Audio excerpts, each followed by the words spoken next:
Hello and welcome back. My name is Corey Yoder of Coriander Quilts, and today we have a Q&A video planned. So grab your favorite drink, snuggle up with a warm quilt, and let's chat.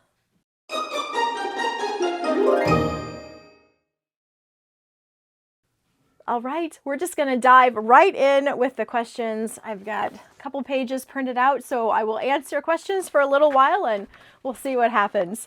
First up, this is one that I get asked a lot every time I talk about minky in any video. And so I try to answer this one periodically so that if you've missed the answer in a previous video, you've got a current video with the answer.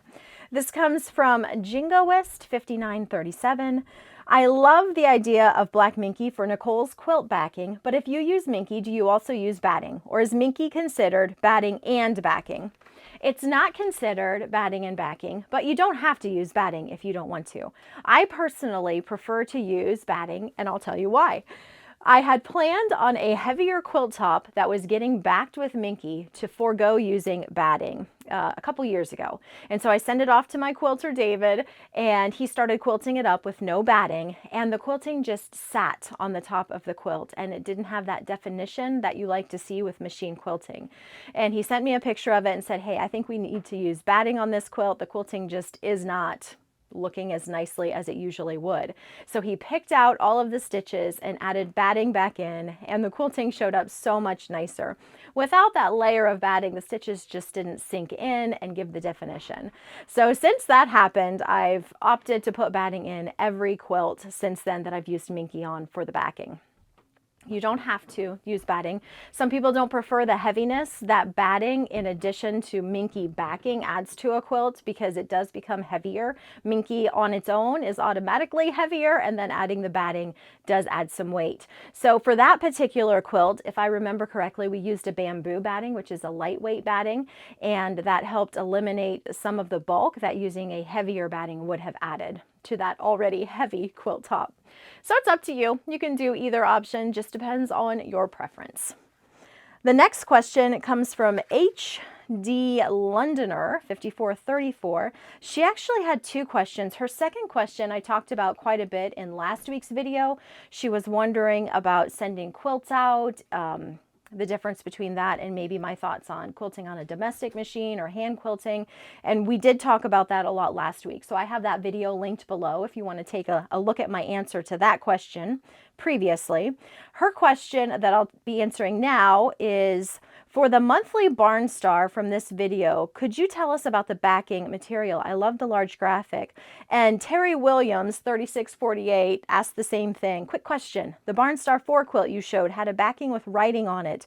What does it say and what kind of fabric is it? There may have been others of you asking about that backing as well. Those were the first two that I saw. So this is Barn Star 4. This is the quilt that they're talking about. This is our $5 quilt for the month of October. So you can grab this quilt for $5 over in my Etsy shop.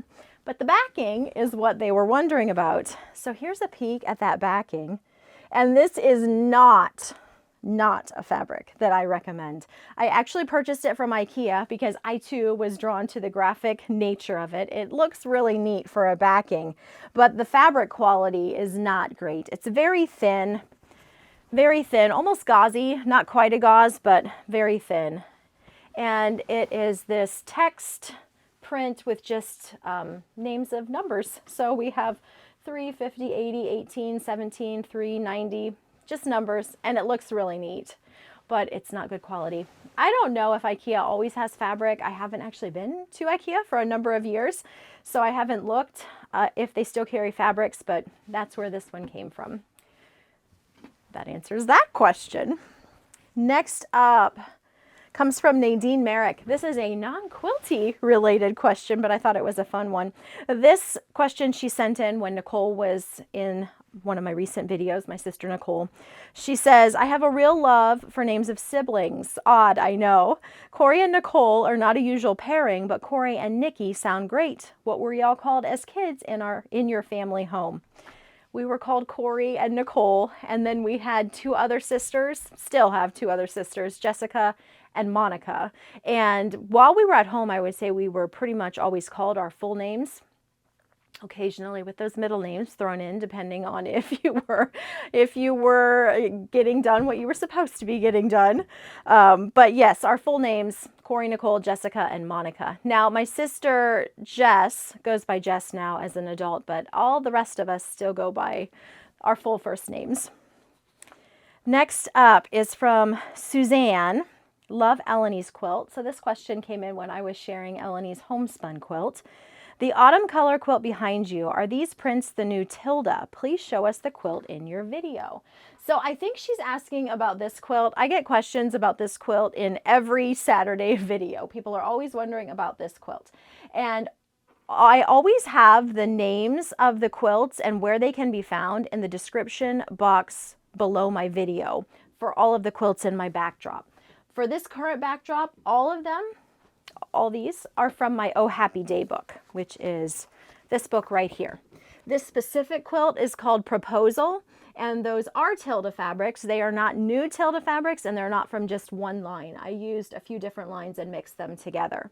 In this book, I have the fabric lines listed for where the fabrics were pulled from, so you can find fabric information for the quilts. You're always welcome to ask too, but that is where you find the information for the quilts in my backdrop, is down in the description below the video. I always have it down there because I don't take the time in every video to say where everything is from. You know that you can always find it down there. So that is that question. Oh, and the other thing too, I did a complete trunk show of all of the projects in this book when it came out. So I will link to that trunk show, and in there I show the quilts in detail, show the quilting, show all the projects so that you can see what's in the book. So I will have that linked also. All right, next question comes to us from Linda, CWYNAR. I never know how to say that, Linda. If you could help me out, because I see your name pop up and I always wonder. She says, Corey, I love your videos. I have a question. How close do you estimate the background fabric? The Pretty Frames pattern in the On the Roll Again book. Let me try reading that again. The Pretty Frames pattern in the On the Roll Again book, the pattern calls for 2 7/8 yard. I have 2 3/4 yard. Will I have enough background fabric? So this is the book she is asking about. And I have marked my pattern in this book, Pretty Frames, so that we can talk about this just a little bit. Now, when we submit projects for books for different publishers, they oftentimes will have guidelines for how we are estimating our fabric requirements. So sometimes they're roomier, sometimes they're not as roomy. It just depends on how the publisher wants those set up. We also have writing guidelines for how we need to have everything formatted, how they like things to be worded that we have to follow when we submit to publishers. So we do have certain guidelines that might vary from how we would typically write our own patterns or how we would typically figure yardages in our own patterns. So I wanted to talk specifically about your question here and show you how you can figure out exactly how much yardage we need from our background and then compare that to what's called so you can see exactly what you're working with. This is helpful to know not only when you're wondering, like in Linda's case, if she's going to have enough fabric for her background because she has slightly smaller amount, but also I get asked fairly often if someone has enough fabric to pre-starch or pre-wash a project. So being able to figure out yardages is very helpful so that you know exactly how much extra you are working with so that you can answer that question on your own. Now, here we are looking at, she's asking specifically about the background fabric. So we see we need 2 7/8 yard of white solid for blocks and sashing. We can look over here in this white solid section and see exactly what we need to cut from that 2 7/8 yard. And I did a little bit of the math right here. And so we see that we need 41 strips, 1.5 inches by 42 inches. So 41 strips at 1.5 inches is 61.5 inches of fabric that we are using. The next thing we see is that we need 7 strips, 4.25 inches, and then we are cross-cutting those as well. So 7 strips at 4.25 comes up to 29.75 inches. So we add those two numbers together and we come up with 91.25 inches that we need. Now 91 1/4 inches is 2 yards plus 19 1/4 inches. And you get that by subtracting out 36 inches. So 91 1/4 minus 36 inches gives you a number. 36 inches is 1 yard. Subtract another 36 inches out and you've got 2 yards. And then I can no longer subtract 36 inches from 19 1/4. So I know I'm looking at 2 yards plus 19 1/4 is what I need. Now, that's just slightly more than half a yard. 19 1/4 is 1.25 inches more than 1/2 yard of fabric. 18 inches would have been a half a yard of fabric. So I know I need just a little bit more than 2.5 yards of fabric. The pattern is calling for 2 7/8, which would be 2 yards plus 31.5 inches of fabric. And Linda has 3/4, which is slightly less. 3/4 yard cut is 27 inches. So Linda has 2 yards plus 27 inches, which gives her 8 inches or so, not quite 10 inches extra fabric when she has that cut that she has. So she would have plenty of fabric to use just 2 3/4 yard. And 2 7/8 would be even roomier.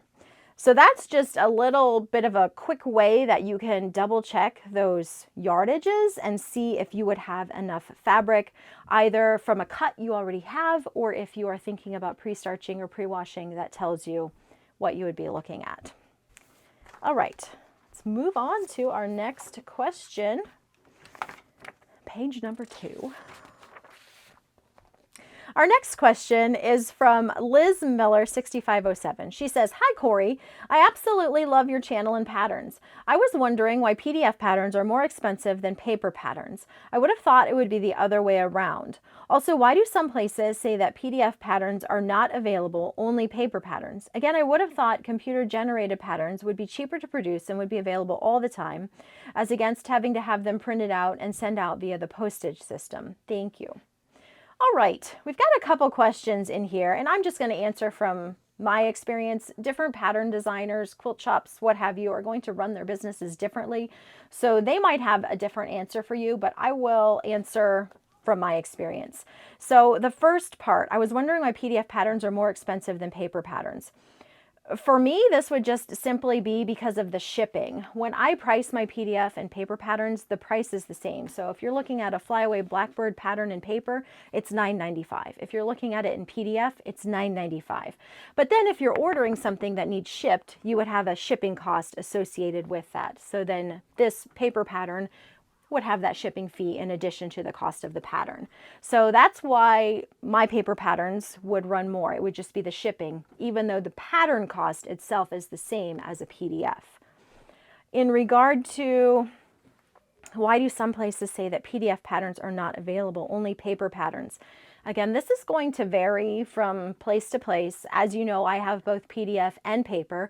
When I very first started writing quilt patterns, I only offered them in paper because I wasn't familiar with the software that I needed to know in order to offer them in a PDF format.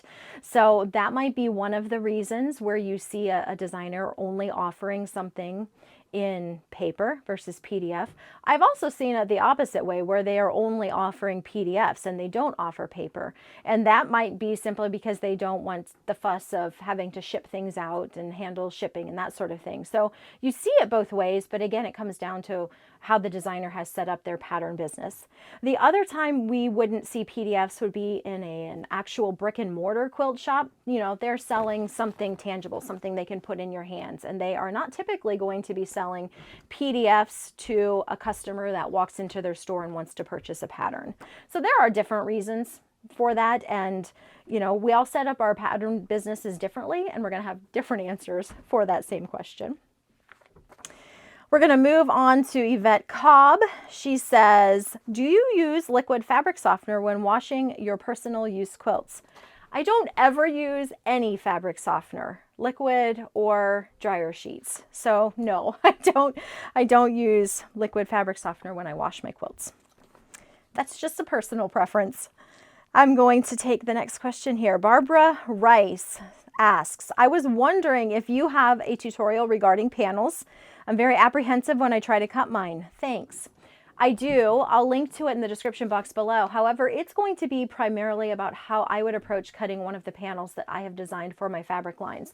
Depending on the panel that you're using, you'll be cutting it differently. I've had panels that have smaller motifs, some with larger. I've had 60-inch wide panels. Now in my A Bloom collection, it's just a regular 45-inch running yardage panel. So different panels require different approaches, but I will link to what I have below. I will also be sharing a video before too long, probably within the next couple months, about how to cut the panel squares from my A Bloom panel.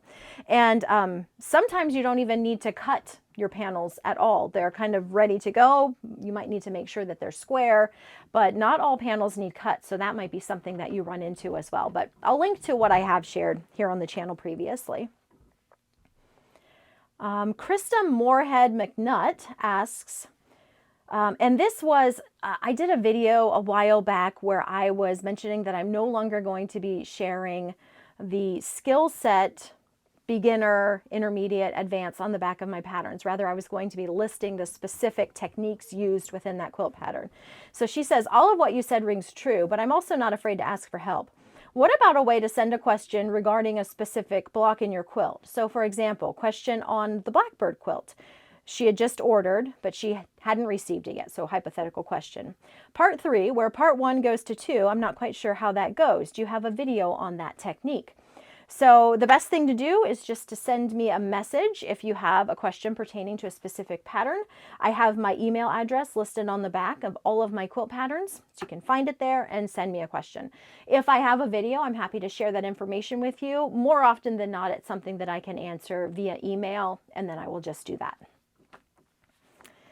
Next question from Sharon Summers.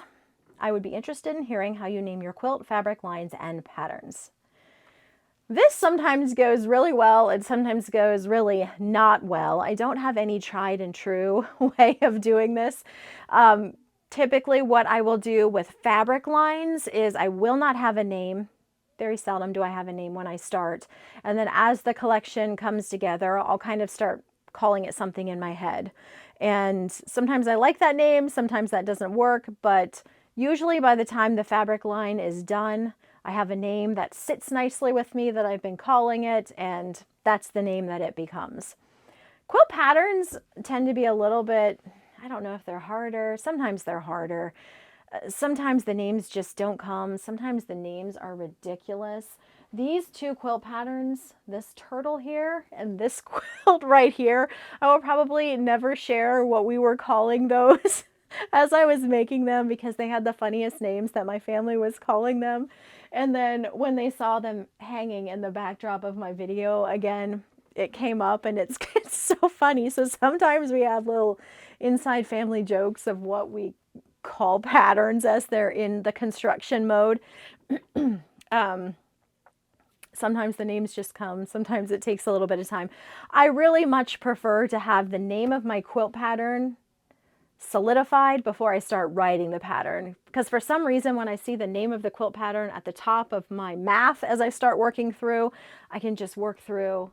But if I don't have the name up there, I spend more time thinking about what to name it and less time working on the math. So I found out if I just name the quilt to start with and then start writing the pattern, it goes much better. So that's usually how I approach naming quilt patterns. It's just kind of my own quirky little way of doing things.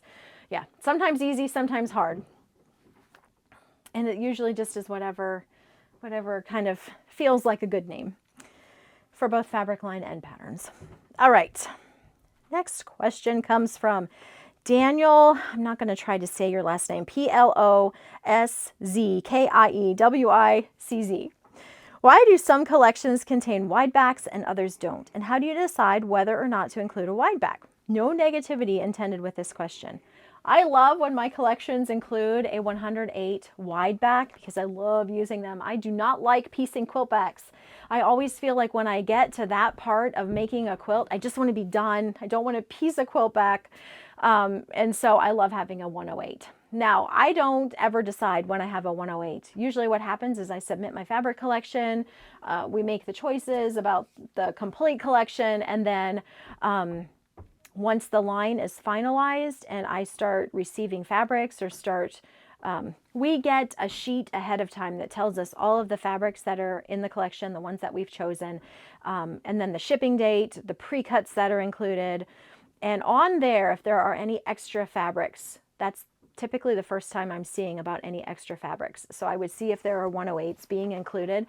And Moda decides the 108s, the prints, how many, if there are any. I don't know, I probably could say, hey, I'd really love to have this in a 108, but usually I just leave it up to them. I've always just left it up to them. And if a 108 shows up, I'm like, woohoo, we get a 108. And if not, then that gives me a chance to use the prints in the collection. So it works either way. I don't know if the other designers, they might request 108s or not request. I don't know.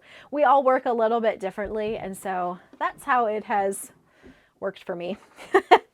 All right. Next question comes from Gloria Velaber. Probably messing that all up. What are your thoughts on borders? What do you prefer? Do you use width of fabric or length of fabric? If you're using width of fabric, do you join strips across or diagonally? I can do any of these, but find width of fabric easier and more economical. I wonder if joining strips is noticed once a quilt is long-armed. There's so much going on in the end that maybe border seams are hardly visible. I think that this question would be of interest to many quilters. You are by far my favorite teacher. Thank you very much for this question. I always do width of fabric borders, and I join my strips vertically. I don't do a diagonal seam. That's just easiest for me. The seams in the borders don't bother me. I don't really notice them. And you are right that it does typically save fabric when you are cutting them width of fabric as opposed to length of fabric. Different quilters are going to have different preferences for that question. Krista Moorhead McNutt. Did we just answer a question from you? That name is familiar. Yes, we did. You are on the roll with some fun questions. Sometimes I will buy a layer cake that just speaks to me, but then struggle with finding the right pattern. My current is Moda Land of Enchantment and no clue where to use it, and the prints are so bright and happy. The struggle is real. I think many of us can relate to this. We have the fabric, but we just haven't quite hit on that right pattern. The way I do that is if I love the fabric and I want the fabric, I would typically have that layer cake waiting on my shelf, and then inevitably something comes up that is just perfect for that layer cake, and then that's what I'll use it for. I don't worry too much about having a layer cake that I don't know what I want to make with it. I enjoy knowing that when that right pattern rolls across my desk, I've got the fabric and I can dive right into making that project. Now, if you did want to go about looking for a specific pattern for your layer cake project, Pinterest is a great resource. YouTube, another great resource. You can often find free patterns or low-priced patterns in those two places. Keeping an eye on what designers are releasing with new fabric lines is a great way to find new patterns. Typically when I release a fabric line, I'm releasing for various pre-cuts. I like to do jelly roll, layer cake, maybe fat eighth, maybe charm pack, and then maybe a yardage based quilt with a collection of fabrics so that you've got some different options for those pre-cuts. Or if you don't like pre-cuts, you have a yardage option. So there's a lot of different places where we can find patterns, and you just got to keep your eye open and see what rolls across your desk. Jane Bromley asks, do you prefer to cut your binding on the straight of grain or on the bias? I, just like I do with my borders, also cut my binding with the fabric straight across. Now, with that being said, bias cut binding is a more durable, longer lasting binding. So if that's important to you, bias is a better binding. I prefer the convenience of cutting straight across, and so that's the way that I cut my binding.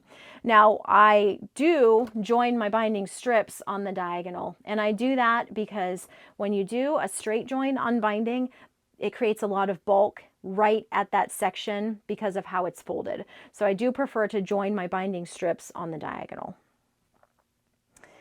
Amiable Crafter says, which Juki do you own? I'm looking at them as my next upgrade. I love your stories, patterns, collections, and tutorials.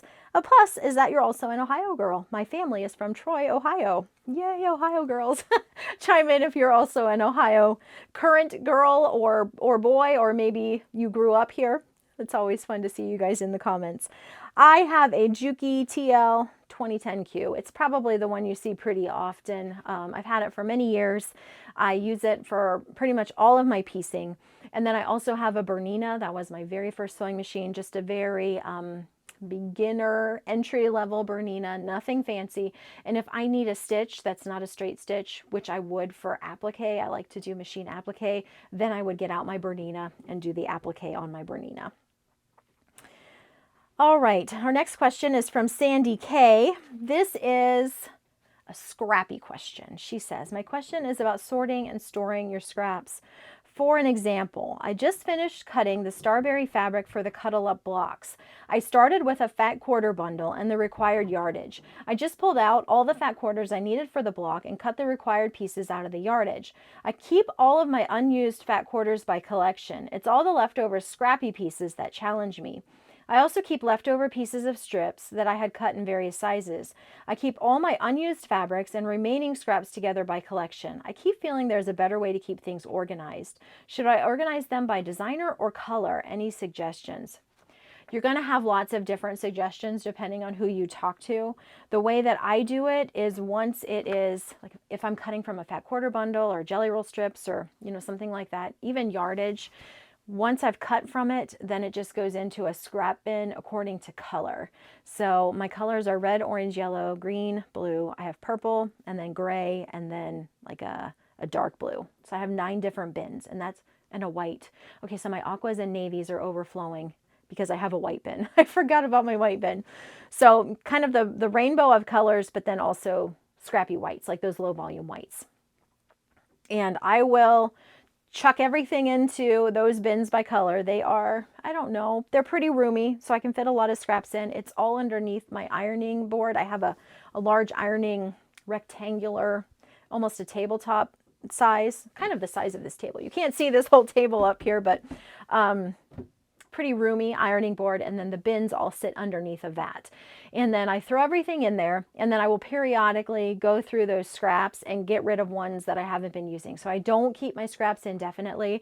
I am inundated with scraps if I keep everything. So I can't, but I also make a lot more quilts as a professional in the industry than most people would. So you might not find that you need to go through your scrap bins so often, but I'll go through them, clear out ones that I'm not using, or maybe sizes that I might not use as much, and let them go to a home where they will be put to good use. And that's how I do mine.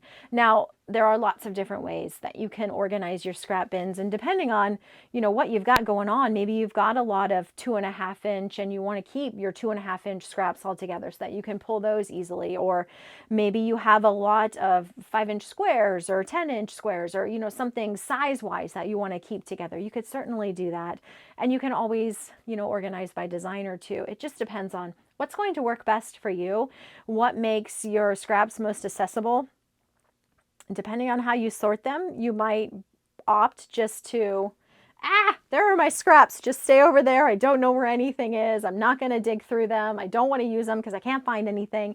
And if that's the technique that you're using, then you probably need to, switch things up so that it becomes something that you know where things are. You are joyfully happy to dig into your scrap bins because it's organized according to a way that makes them fun for you to use. So got to find a way that works for you. And that's kind of the way it is with a lot of things in quilting. You have to find what works best for you. The tools that work best, the organization that works best, and that might mean a little bit of trial and error and seeing what works for you. Patricia Allen, when ironing material that has been starched, should you use steam or dry iron to smooth the material? Again, another question that you're going to get different answers depending on who you ask. I am a steam girl, so I am steaming all the way. Even if I pre-starch or pre-wash, I am steaming happily away. I love a good steam, so I am a steamer. Again, different quilters will answer that question differently. And that's my last question. So that was fun. I feel like my voice is a little froggy from talking, but Those were such great questions. If you have questions that you'd like answered in an upcoming video, you can leave that in the comments of this video. Also, if you've previously left a question that I haven't answered and it's been a little while, go ahead and leave that question. Sometimes when I ask for questions, it gets a little buried in with other questions. So if it's something you've asked and I haven't answered, go ahead and leave it again. If it's a new question, go ahead and leave it again. And I'm always happy to answer those in a future video. Thank you so much for stopping by, and I will catch you again next time.